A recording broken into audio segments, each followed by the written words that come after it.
Navigator Regional 1. Puji syukur pada hari ini kita bisa bertemu kembali dalam rally online, dan terima kasih untuk panitia yang memberikan kepercayaan kepada saya untuk membawakan renungan singkat pada hari ini. Sebelumnya mari kita satukan hati, kita minta pertolongan Tuhan dan Roh Kudus supaya Dia yang memimpin kita pada renungan hari ini. Mari kita bersatu dalam doa. Tuhan, terima kasih karena Engkau selalu ada bersama-sama dengan kami, dan hari ini kami mohon pertolongan-Mu dalam renungan kami supaya Roh Kudus yang membuka hati dan pikiran kami untuk kami memahami apa yang ingin Kau sampaikan kepada kami semua di sini. Tolong juga hamba-Mu yang akan menyampaikan, berikanlah kekuatan dan hikmat yang daripada-Mu. Kami menyerahkan waktu ini ke dalam tangan pengasihan-Mu. Di dalam nama Tuhan Yesus kami panjatkan doa ini. Amin. Ya, topik kita adalah tentang puas dengan Allah. Dalam keseharian, sering sekali orang banyak berkata bahwa kenapa ya wanita tuh nggak pernah puas? Benarkah wanita itu sulit merasa puas? Ya, kepuasan hati tiap wanita berbeda-beda. Ada yang mempengaruhinya. Dan kita juga pasti mempunyai kepuasan yang ingin kita capai. Sebelum kita lanjutkan dengan topik ini, mari kita lihat video berikut ini tentang 3 wanita yang mempunyai kepuasan atau mencari kepuasan dari hal-hal yang dia ingini.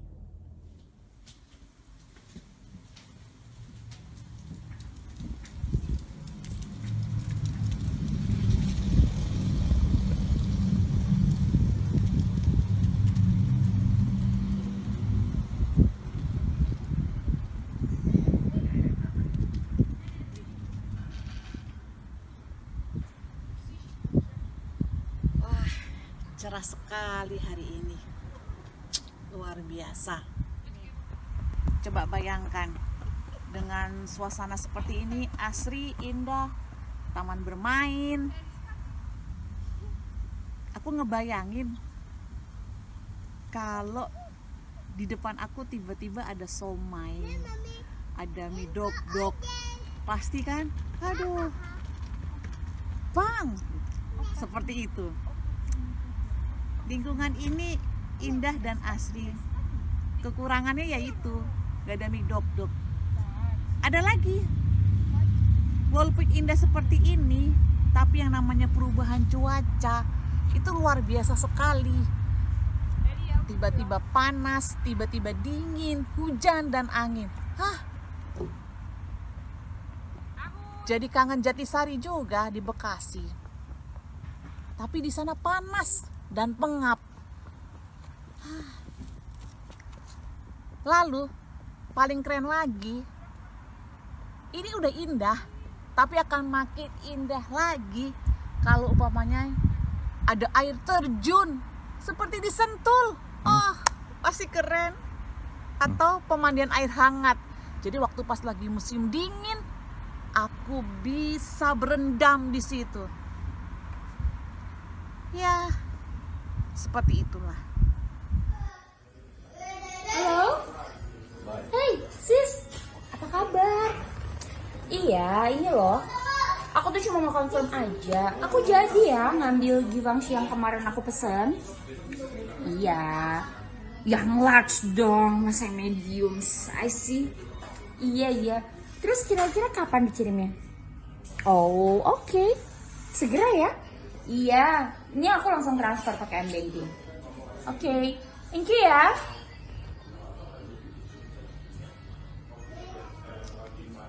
Aduh, ya ampun, ini kok Louis-nya juga bagus ya? Aduh, nggak bisa ini mama nih, harus dibeli nih. Funky aja deh. Sis, ya ampun, ini yang baru di-upload yang Louis kok juga cakep ya bucket bag-nya. Berapa harganya? Oh, nggak ada promo apa gitu. Ya udah deh, aku juga pesen yang gitu. Tapi yang itu medium aja. Takut abang marah soalnya kalau kebanyakan tas. Makasih ya. Posting Instagram Foto mana ya? Ya, yang ini kurang. Ini lagi cemberut. Yang ini kali ya, lagi senyum. Ya ini aja deh, biar dibilang orang senyum kamu manis. Captionnya peace begins with smile. Oke, posting. Mantep. Cek postingan tadi ah.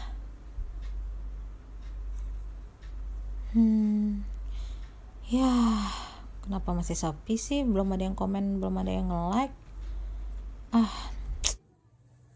Kok masih sepi ya? Padahal foto aku udah kece loh. Tuh, masa yang nge-like baru 3 orang udah 10 menit. Yang kemarin ada 60-an. Yang kemarin lagi ada 100-an. Duh, apa yang salah ya dengan foto aku? Aku ganti aja deh. Caption aku mungkin kurang bagus. Aku delete dulu. Oh iya, kayaknya harus aku pakein hashtag deh. Hashtag positive vibes. Hashtag smile more. Hashtag photo of the day. Nah, captionnya juga berubah nih. Smile, your eyes sparkle when you do it. Udah 15 menit nih.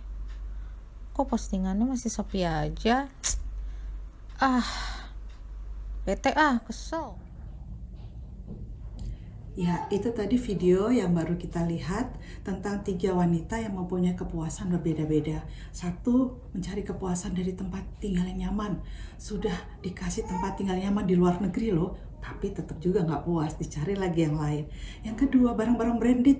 Biasanya wanita mengejar ya barang-barang ini, dan tanpa sadar akan mengikuti, terus mengikuti, ada yang baru lagi, terus ternyata tidak puas juga. Yang ketiga, tadi yang saat ini biasanya wanita-wanita yang era yang lebih muda, yang senang memakai sosial media, itu dipakai juga untuk mencari kepuasan. Misalnya memposting sesuatu dan pengen komentar-komentarnya dari orang, berapa orang yang like ya, terus kenapa ya kalau ini nggak like ya, itu tanpa sadar juga mengejar terus untuk kepuasan dirinya. Jadi sebenarnya apa sih yang mempengaruhi target kepuasan hati? Nah, 3 hal ini yang saya akan bahas adalah yang pertama dari diri sendiri. Ya, masing-masing orang tuh ada perasaan insecure. Saya tuh nggak puas kalau saya tuh belum menikah. Saya mau ngejar itu. Saya nggak puas kalau saya belum sarjana.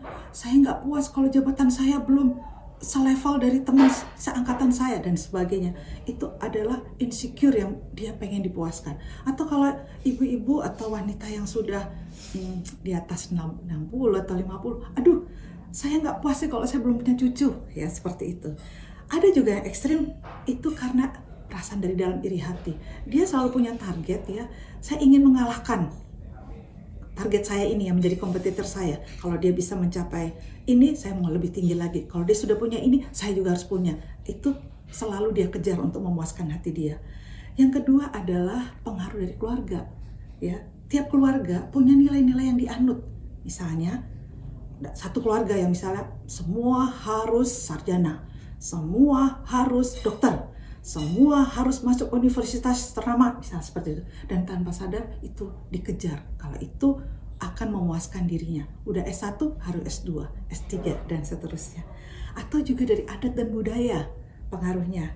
Saya orang Batak, saya tahu ada falsafah orang Batak 3H. Hamuraon, Hagabeon, Hasangapon.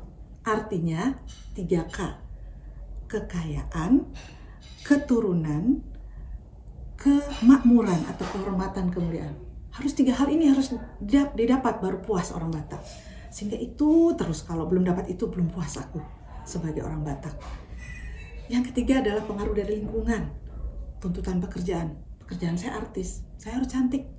Saya sebenarnya udah cantik, tapi operasi lagi hidung, operasi lagi dagu, operasi lagi mata. Terus padahal sudah cantik, tapi tidak pernah puas.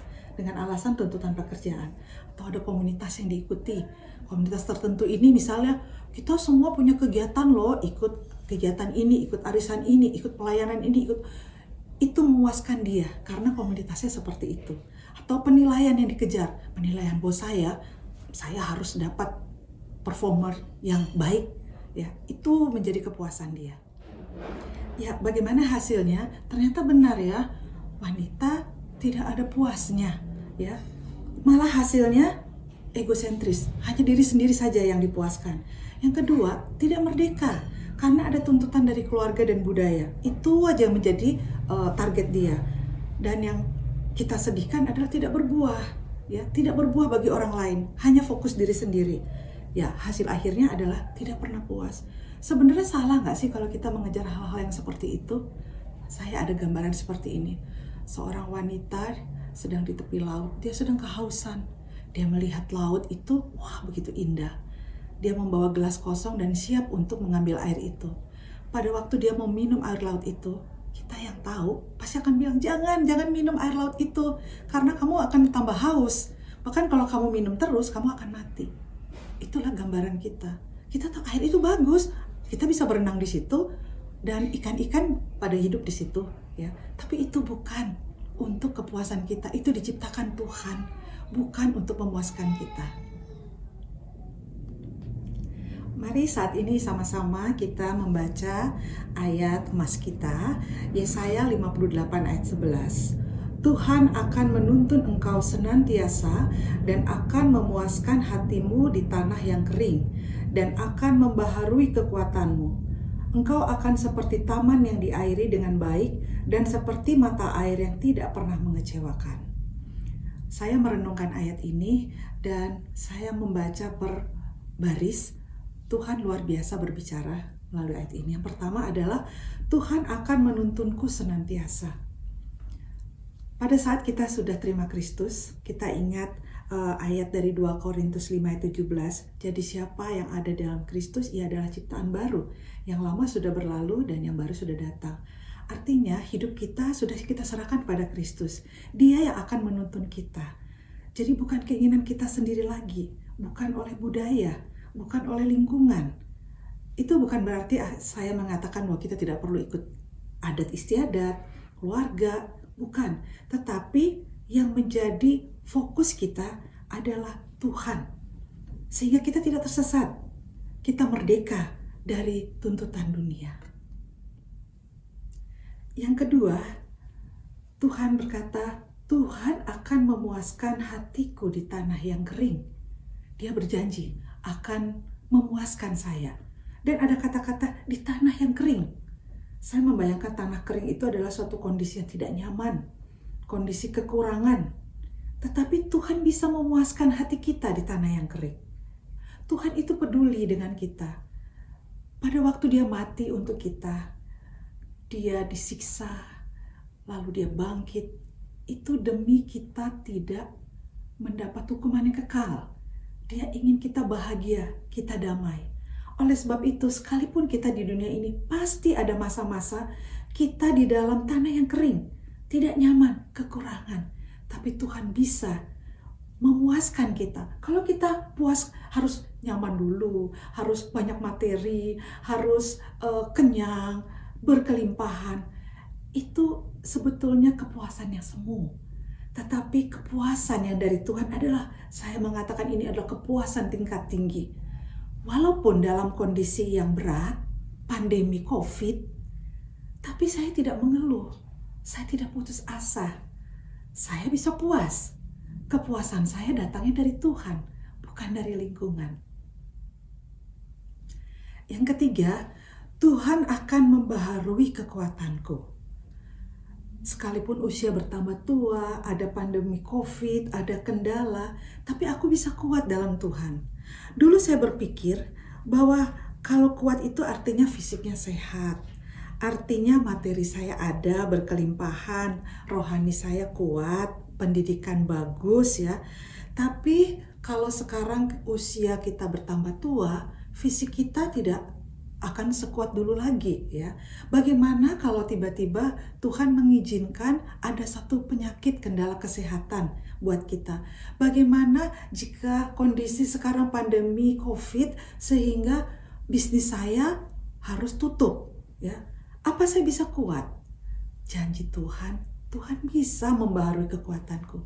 Pengalaman saya sendiri, pada waktu anak saya didik sekolah terbaik sampai ke luar negeri, tiba-tiba Tuhan mengizinkan dia sakit. Itu seperti gelap semuanya.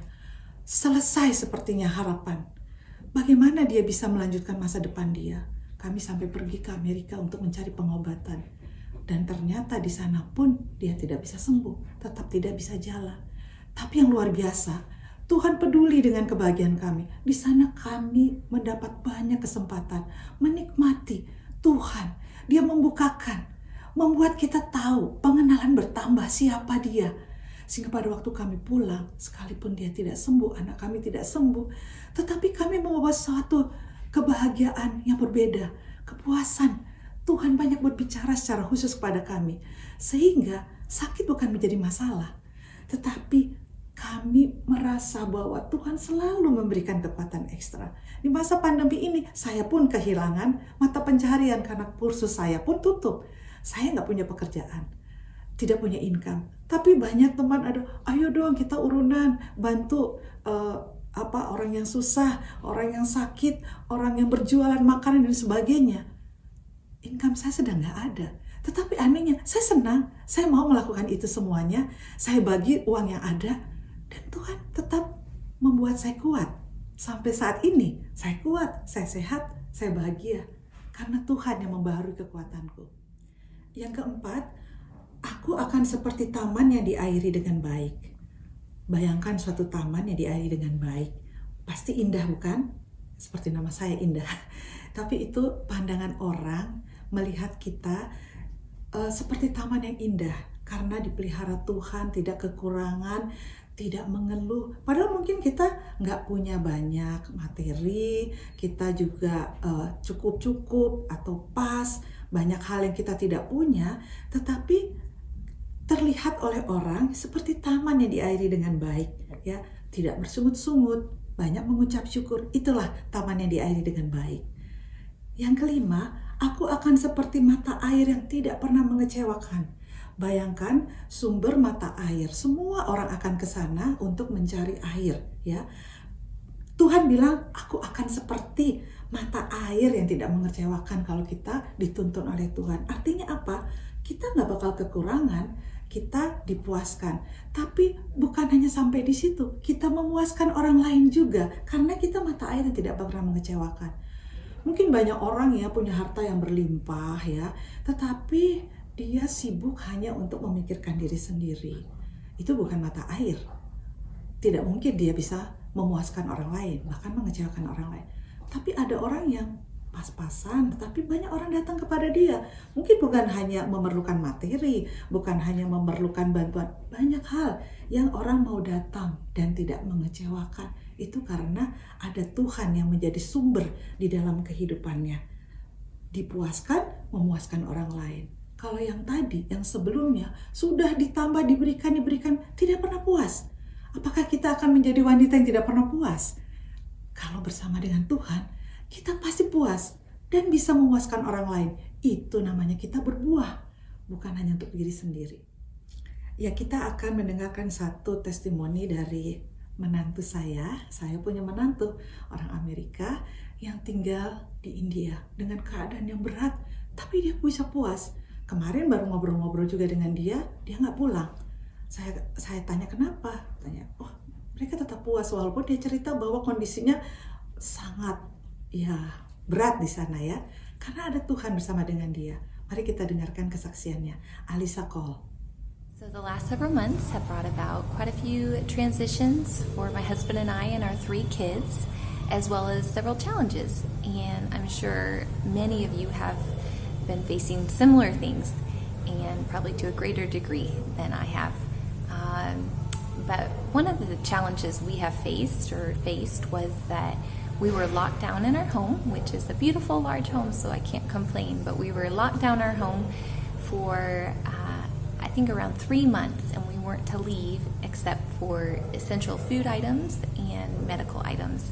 And so during that time, I remember thinking about passages like Psalms 27:4, where it says, "One thing have I asked of the Lord, that will I seek after, that I may dwell in the house of the Lord all the days of my life, to gaze upon the beauty of the Lord." Or Psalms 84:10, where it says, "For a day in your courts is better than 1,000 elsewhere." And I remember thinking, I'm not sure it's such a good thing to dwell in one place for a long period of time.